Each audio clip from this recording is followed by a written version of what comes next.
દર્શક મિત્રો નમસ્કાર, ભાટી ટીવીમાં આપનું સ્વાગત છે. મિત્રો આજે આપણે આવ્યા છે કલેક્ટર કચેરીએ આવ્યા છીએ.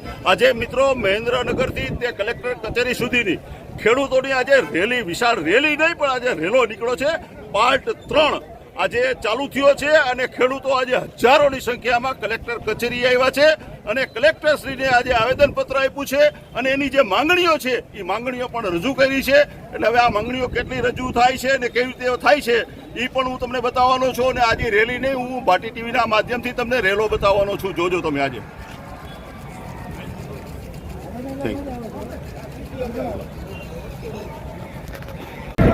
ચાલો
પાછો વધારે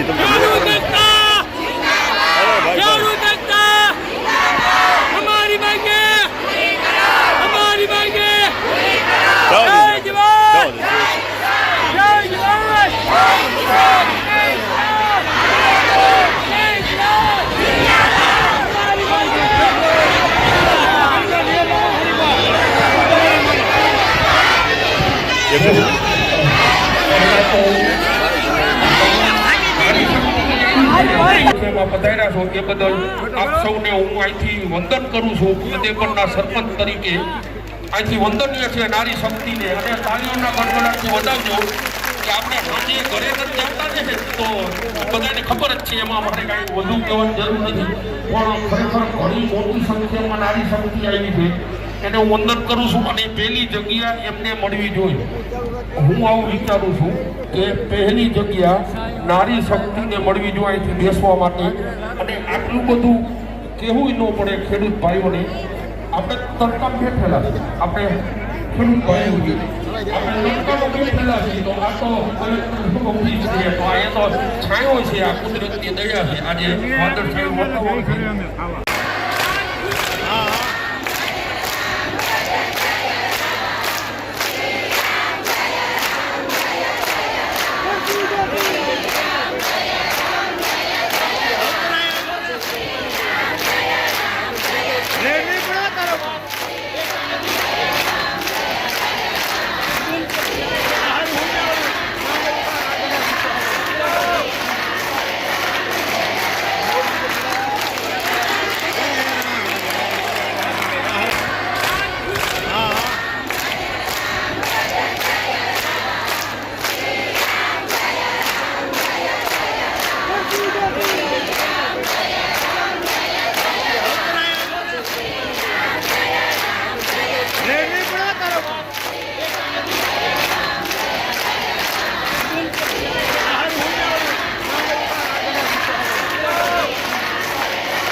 આ શું છે?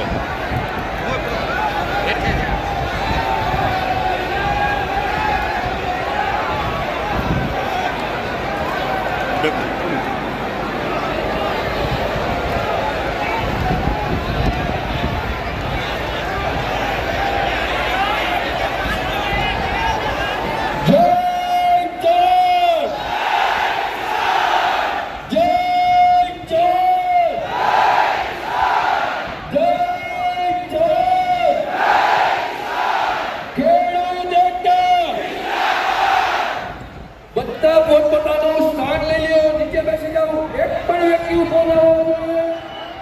સાચવવા રાખો. એક પણ વ્યક્તિ ઊભો ના હોવો જોઈએ. બધાને નમ્ર વિનંતી કરીએ છીએ, નીચે બેસી જાઓ.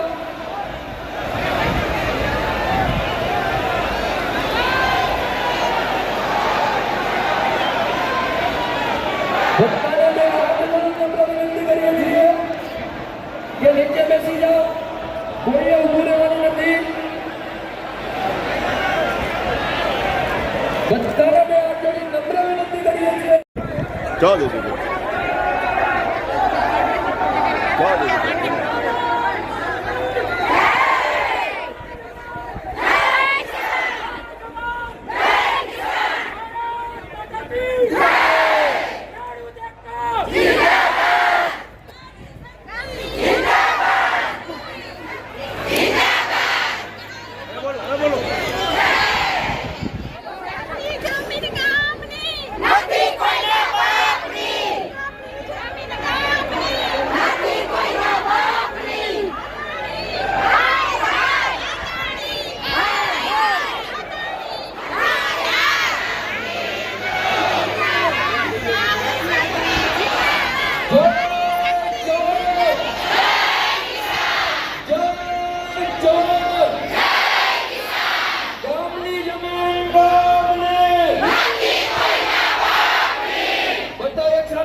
પાછો વધારે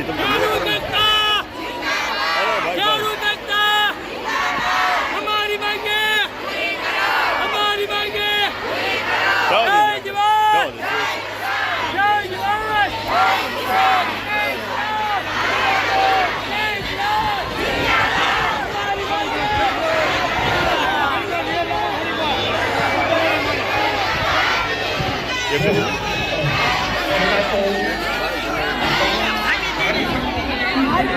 એમાં પધાર્યા છો એ બદલ આપ સૌને હું અહીંથી વંદન કરું છું. ફતેપુરના સરપંચ તરીકે અહીંથી વંદનીય છે નારી શક્તિને, અને તાળીઓના ગણગણાટથી વધાવજો કે આપણે સાંજે ઘરે નથી આવતા ને તો બધાને ખબર જ છે, એમાં મારે કાંઈ વધુ કહેવાની જરૂર નથી.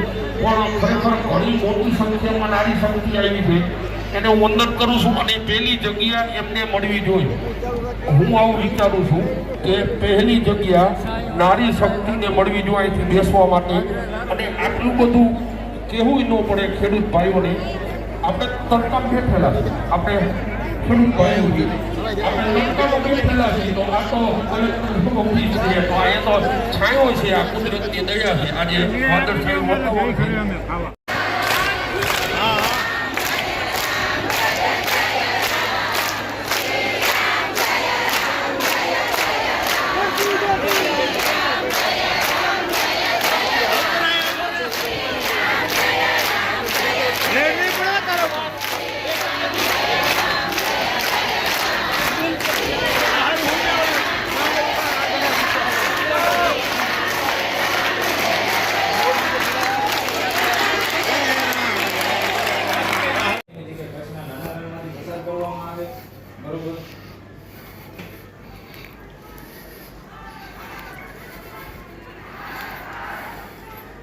અને જો કચ્છના નાના રણમાંથી પણ ન કાઢવામાં આવે તો અંડરગ્રાઉન્ડ કેબલ દ્વારા કાઢવાની જોગવાઈ કરવામાં આવે પરિપત્રમાં. અને એ પણ શક્ય ન હોય તો મોનોપોલ ટાવરની ડિઝાઇન કરીને ટાવર ઊભો કરવામાં આવે, જેથી કરીને અમારા ખેતરમાં 493 કે 625 ચોરસ મીટર જગ્યા રોકે એ થોડી કમતી જગ્યા રોકે, જેથી કરીને ખેડૂતોને નુકસાન ઓછું થાય જમીનમાં.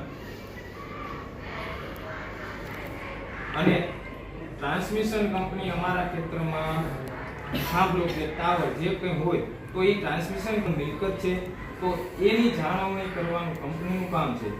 કોઈ ખેડૂતના ખેતરમાં હોય તો એનું નથી. ભવિષ્યમાં એવા અઢળક કેસો બનેલા છે કે ભાઈ ત્યાંથી થાંભલા કે તારમાં કંઈ પણ થાય તો કંપની ખેડૂતો ઉપર કેસ કરે છે અને ખેડૂતોને દબાવે છે. તો એવી પણ જોગવાઈ કરવામાં આવે કે એની જવાબદારી સંપૂર્ણ કંપનીની છે. પછી કંપનીને અહીંયા જે એના ધ્યાન રાખવા માટે આપવું પડે એ રાખવામાં આવે, જેથી કરીને ખેડૂત ઉપર ખોટા કેસ અને એને દબાવવાની કોશિશ ન થાય.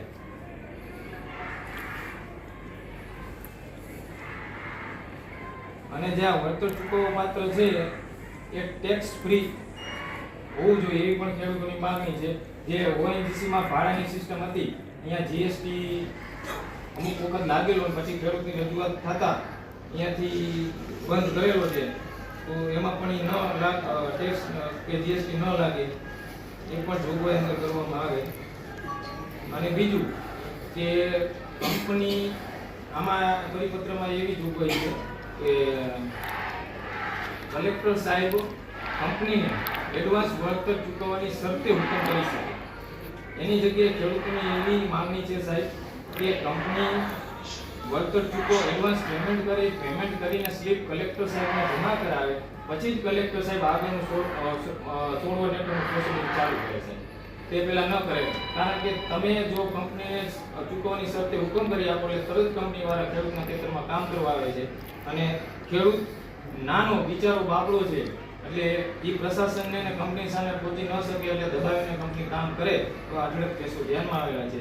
અને પાછળનું પરિશિષ્ટ જે નવા પરિપત્રમાં છે એમાં અમે ચેન્જીસ કરેલા છે, જેથી કરીને ખેડૂતોને ડિસ્ટ્રિક્ટ કોર્ટમાં 16 હેઠળ જવું પડે તો એમાં અમે નીચે લખેલું છે કે આ જે વળતર એમઆરસી કમિટીમાં બજાર વેલ્યુએશન નક્કી થાય એ ખેડૂતોને અમાન્ય હોય એવું પણ બની શકે, કારણ કે એમાં 3 વેલ્યુએશનમાંથી નીચલા બે લેવાના છે.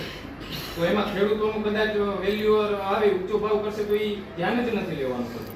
તો એમાં ખેડૂતોને એમઆરસી કમિટીમાં જે રેટ તૈયાર થયો છે એ જ અમાન્ય હોય અને એ પરિપત્રનો ઉલ્લેખ કરીને જે ટોટલ કોટેશન આવેલું હોય તો એ વાંધા સાથે સ્વીકારી અને આગળ ડિસ્ટ્રિક્ટ કોર્ટમાં પણ જઈ શકે એટલે પરિશિષ્ટ અમાં પણ સુધારો કરવામાં આવે.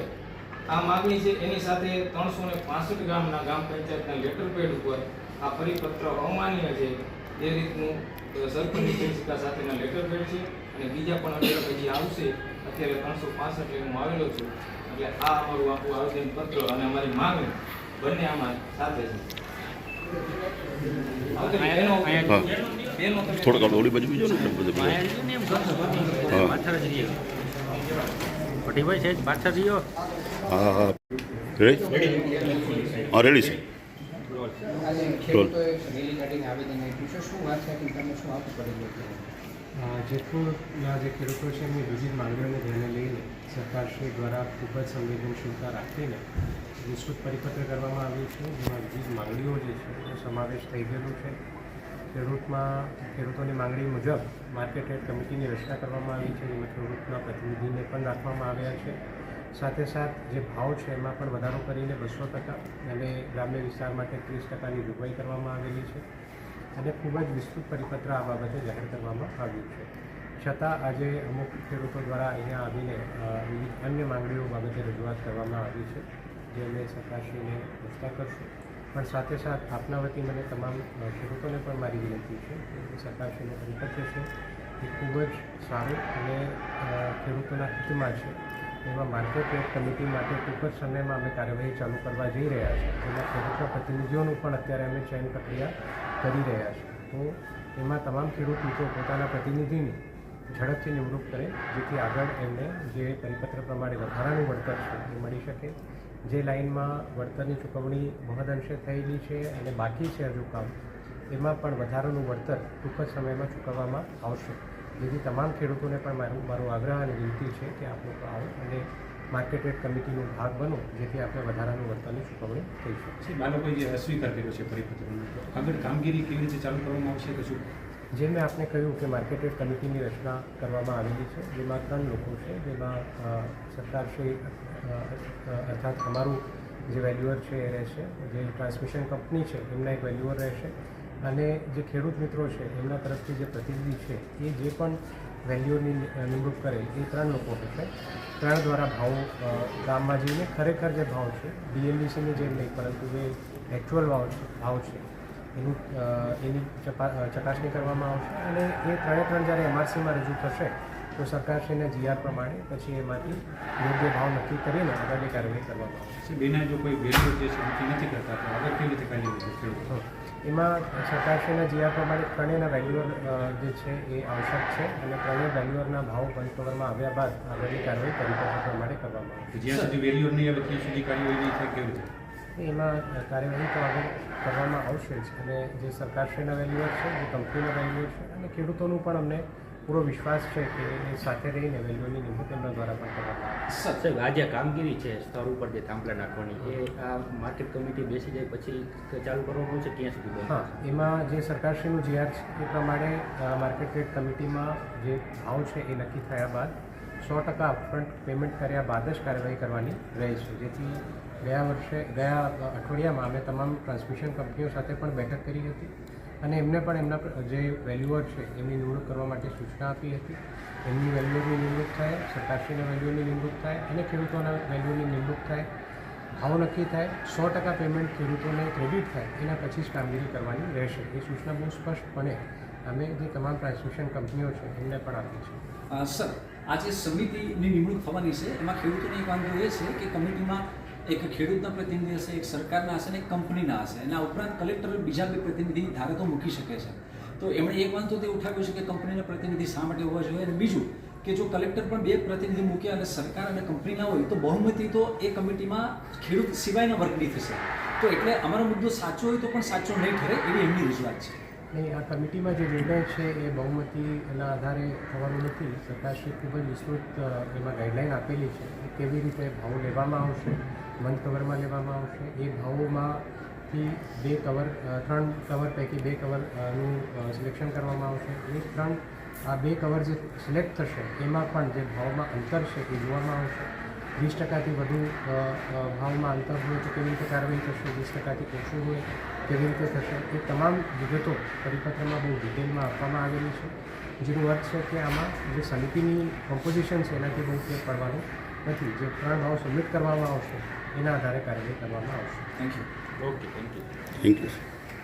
આવેદનપત્ર આપ્યું, આવેદનમાં શું માંગ કરવામાં આવી છે અને કેટલા લોકોનું સમર્થન આપ્યું? આવેદનપત્ર આપવામાં આવેલું છે, સાથે એની સાથે અમે જે નવો પરિપત્ર છે એમાં જે કંઈ અમારા તરફથી જે ગુજરાતના લોકો તરફથી સજેશન આવ્યા હતા દરેક જિલ્લામાંથી આપણે જેતપુર 8 અને 9 તારીખે બોલાવેલા એ તમામ સજેશનોને ધ્યાને લઈને આખું એક લખાણ તૈયાર કરેલું છે માગણીનું એ પણ સાથે છે. અને એની સાથે ગુજરાતના કાલ રાતે 8 વાગ્યા સુધીમાં 365 ગામના પંચાયત ઉપર લેટર પેડ જે નવો પરિપત્ર 4/7/2026ના રોજ આવેલો તે અમાન્ય છે એ રીતના 365 લેટર પેડ આવેલા છે રાતે 8 વાગ્યા સુધી. તે પછી પણ અઢળક આવેલા છે એ અમે સાથે અત્યારે જોઈન્ટ નથી કરેલા, પણ ભવિષ્યમાં એ પણ જોઈન્ટ થશે.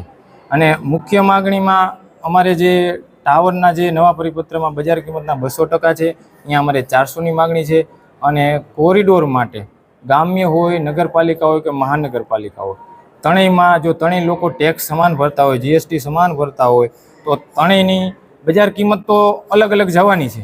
કારણ કે જ્યાં જેવી માર્કેટ રેટ અહીંયા પ્લસ ઓર માઇનસ આવશે બજાર વેલ્યુ, તો સ્લેબ એક સરખો રાખવામાં આવે. એટલે અહીંયા ત્રણેય માટે 260%નો સ્લેબ માગણી કરી છે. આ અમારો પહેલો વિકલ્પ હતો ટાવર અને કોરિડોર માટે. બીજા વિકલ્પમાં અમે એવું કીધું છે 2013ના કાયદા મુજબ બજાર કિંમતના 4 ગણા ટાવર અને તાર બંને માટે. એ પણ જો માન્ય ન હોય તો ત્રીજો ઓપ્શન એવો છે 2006 જે લાયસન્સી રૂલ છે એ મુજબ અમને ભાડું ચૂકવવામાં આવે. ખેડૂતો અને કંપની સાથે બેસીને માગણી છે. તે સિવાયની 24 થી 25 માગણી છે એ તમને આની નકલ મળી જશે. એમાં એક અભ્યાસ કરી લે. આગામી કાર્યક્રમો શું કેવી રીતે રાજ્યના માગણી નથી સ્વીકારતો આગામી કાર્યક્રમો આવતે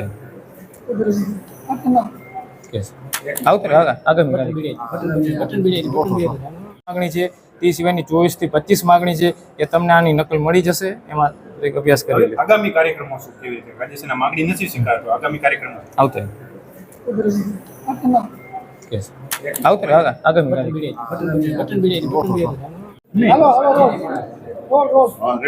આગામી સમયમાં તમારા કાર્યક્રમો કેવી રીતે રાજ્યની માંગ નથી સ્વીકારતો આગામી કેવી રીતે? આગામી કાર્યક્રમમાં ગુજરાતના જિલ્લે તાલુકે જેને ખેડૂતને જે વિસ્તારમાં વીજપોલ આવે છે તે વિસ્તારમાં ખેડૂતોને જાગૃત કરીને એના વિશેની માહિતી પૂરી પાડવાની છે. અને આગામી રણનીતિ અમારા કમિટી ટૂંક સમયમાં મીડિયાને જણાવવામાં આવશે. આજે તમે રજૂઆત કરવામાં આવ્યા હતા, શું કેવું છે? આજે અમે જે અમને પરિપત્ર આપવામાં આવ્યો હતો એ પરિપત્ર અમને માન્ય નથી. તે માટે અમે એ રજૂઆત કરવા માટે આવ્યા હતા કે આ જે વીજ પોલ નાખવામાં આવે છે તો એ 25 વર્ષ સરકારે આ કંપનીને 25 વર્ષ માટે 30 વર્ષ માટે લાયસન્સ આપ્યું છે. તો આ 25 થી 30 વર્ષ પછી શું આનું એમ આ કોઈ પરિપત્રમાં ઉલ્લેખ કર્યો નથી.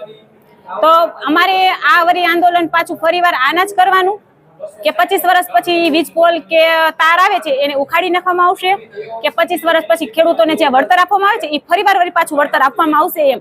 તો આવો કોઈ ઉલ્લેખ નથી.